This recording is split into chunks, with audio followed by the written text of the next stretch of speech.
सभी के लिए खुला है, कि आसमान सभी के लिए खुला है।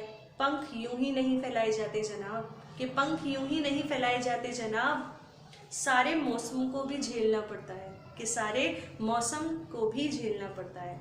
सेंस ये है कि आप जब स्ट्रगल करेंगे, आप कहीं जाएंगे, कहीं कुछ पाने की कोशिश करेंगे, प्रयास करेंगे, उसमें प्रॉब्लम्स बहुत आएंगी, ठीक है, बट घबराना नहीं है, चलते जाना है, चलते जाना है और बस चलते ही जाना है। Hello everyone, this is Hina Kausar and welcome back to Hina Ma'am's classes. I am very fantastic and I wish the same for you all. I am again in front of you with the same topic, that is direct indirect. As direct indirect is running on, as I have discussed most of the thing about direct indirect in my previous video, I have created part 1, 2, 3 videos and this is part 5, because in this video we will discuss exclamation and wishes. Yes, exclamatory sentence in this video. What is exclamatory sentence? Exclamatory sentences are the sentences that refers our sudden feelings toward others or towards something, ठीक है, जब हमारी inner feeling और sudden feelings किसी चीज को देखकर create होती हैं, उसी को हम एक्सक्लेमेटरी सेंटेंस कहते हैं।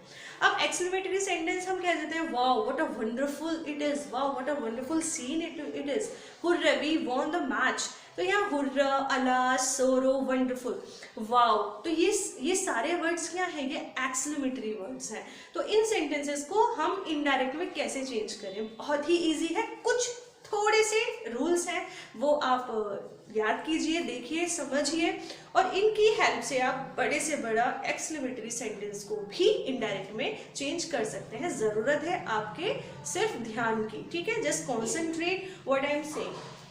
First is going to be noted, जैसे मैं हर वीडियो में समझाती हूँ आपको, आप चाहे तो इसका स्क्रीनशॉट भी ले सकते हैं आगे के यूज के लिए। तो देखिए, एक्सक्लेमेटरी सेंटेंस, जो भी एक्सक्लेमेटरी सेंटेंस होगा वो असर्टिव में चेंज होगा। गाइस, सारे ही सेंटेंस चाहे असर्टिव हो, इंटेरोगेटिव हो, एक्सक्लेमेटरी हो, इंपेरेटिव हो, उसको हम असर्टिव में ही चेंज करते हैं, इस बात का आप ध्यान रखिएगा।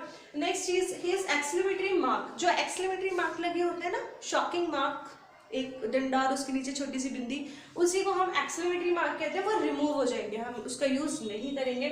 थर्ड थिंग इज, जो इन्वर्टेड कॉमास होते हैं उसकी जगह हमें दैट का यूज करना पड़ता है। गाइज, ये बात बिल्कुल आपको ध्यान रखनी है, असर्टिव बनाते हुए हम दैट का यूज करेंगे और एक्सक्लेमेटरी बनाते हुए हम दैट का यूज करेंगे। बाकी दो में हम दैट का यूज नहीं करते। That are first is interrogative, interrogative में दैट का यूज नहीं होगा, और सेकंड इज इंपेरेटिव, उसमें भी दैट का यूज नहीं होगा। दैट का यूज कहाँ होगा? असर्टिव में और इसमें एक्सक्लेमेटरी में, ठीक है। नेक्स्ट देखिए, से, सैड और सैड टू, इनकी जगह हमें लगाना होता है एक्सक्लेम्ड विद जॉय। अगर हम बहुत खुश हैं, खुशी की बात है, तो एक्सक्लेम्ड विद जॉय का यूज करेंगे। दुख की बात है, अलास में है, तो हम यूज करेंगे एक्सक्लेम्ड विद सॉरो। कोई चीज बहुत ही अच्छी है, ठीक है, उसके साथ हम, या फिर वंडर में कोई भी चीज आ जाती है, तो एक्सक्लेम्ड विद वंडर का यूज करेंगे। और गाइज, अगर आपको कोई विश कर रहा है तो हम उसके लिए प्रेड का यूज करेंगे। अगर आपके लिए कोई प्रे कर रहा है तो हम सिर्फ प्रेड का यूज करेंगे, एक्सक्लेम्ड विद प्रेड नहीं, ओनली प्रेड का यूज करेंगे। आई होप आपको ये 3-4 चीजें समझ में आई होंगी, बहुत इजी है, नॉट वेरी टफ। चलिए बढ़ते हैं कुछ एग्जांपल्स की तरफ। So guys, some examples are here. Example first is, oh what a beautiful flower it is, said she, ठीक है, उसने कहा, किसी फ्लावर को देख के कहा होगा कितना प्यारा फ्लावर है।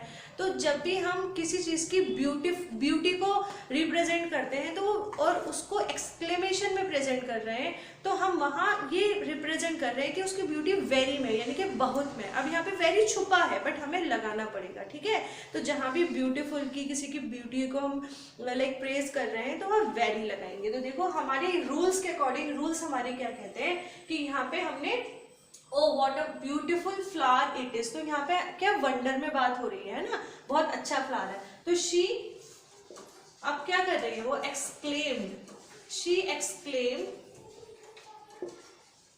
एक्सक्लेम्ड विद जॉय, जॉय भी कर सकती है ना, शी एक्सक्लेम्ड विद जॉय, या वंडर का यूज भी कर सकते हैं, हम जॉय का यूज कर लेंगे। शी एक्सक्लेम्ड विद जॉय, ठीक है, दैट, यहाँ पे दैट का यूज करेंगे इन्वर्टेड कॉमर्स के लिए, व्हाट अ ब्यूटीफुल फ्लावर, ठीक। अब ये ओ व्हाट, इसकी जगह तो हमने एक्सक्लेम्ड विद लगा दिया, तो ये तो यहाँ से बिल्कुल क्या हो जाएगा, रिमूव हो जाएगा। What a beautiful flower it is. अब हमारा सब्जेक्ट क्या है? It है, तो हम सबसे पहले यहाँ it को लगाएंगे. It. अब is rm प्रेजेंट फॉर्म है तो पास्ट में चेंज करनी है. तो it was very beautiful. It was very beautiful flower. ठीक है, तो ये ऐसे चेंज हो गया. She exclaimed with joy that it was very beautiful flower. ठीक है, ये हमने चेंज कर दिया. नेक्स्ट देखिए she said alas I failed in the exam. उसने कहा मैं एग्जाम में फेल हो गई. ऑब्वियस है, दुख की बात है, तो सॉरो का यूज करेंगे. या तो आप लिख सकते हैं she exclaimed with sorrow, या फिर आप यूज कर सकते हैं she exclaimed sorrowfully. ठीक है, कुछ भी हम यूज कर सकते हैं. तो she exclaimed sorrowfully, या हम लिख सकते हैं she exclaimed with sorrow that. अब आई क्या है? फर्स्ट पर्सन, और फर्स्ट पर्सन चेंज होता है रिपोर्टिंग वर्ब के सब्जेक्ट से. अब सब्जेक्ट है शी, तो आई भी यहाँ सब्जेक्ट में है और शी भी, तो हमें आई को शी से ट्रांसफर करना पड़ेगा. यहाँ ट्रांसलेट करके हो जाएगा शी. ठीक है, शी एक्सक्लेम्ड सोरोफुली दैट शी अब फेल्ड इन द एग्जाम, यानी कि ये प्रेजेंट पास्ट इंडेफिनिट में है. Past indefinite will be converted into past perfect, तो हमें यहाँ पे पास्ट परफेक्ट की फॉर्म्स लगानी है. तो शी sorrowfully that she, अब पास्ट परफेक्ट की फॉर्म क्या होती है? had. ठीक है, she had failed, third form आएगी. she had failed in the exam. Understood?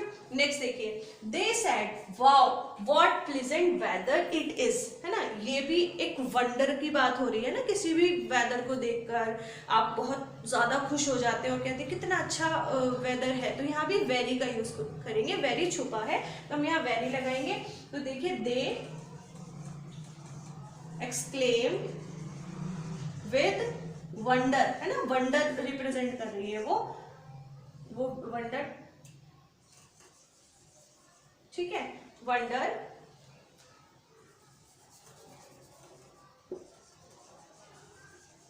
ठीक, दे एक्सक्लेम्ड विद वंडर दैट.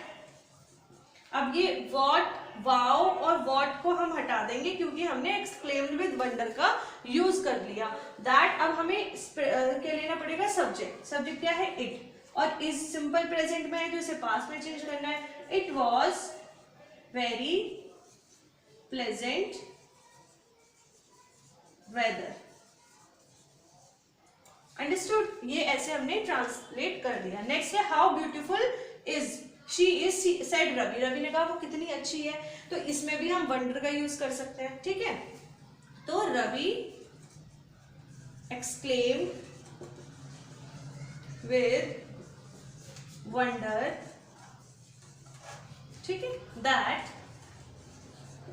ठीक है, अब ये हाउ हम बिल्कुल ही कट कर देंगे क्योंकि हाउ की जगह एक्सक्लेम्ड विद वंडर का यूज कर लिया.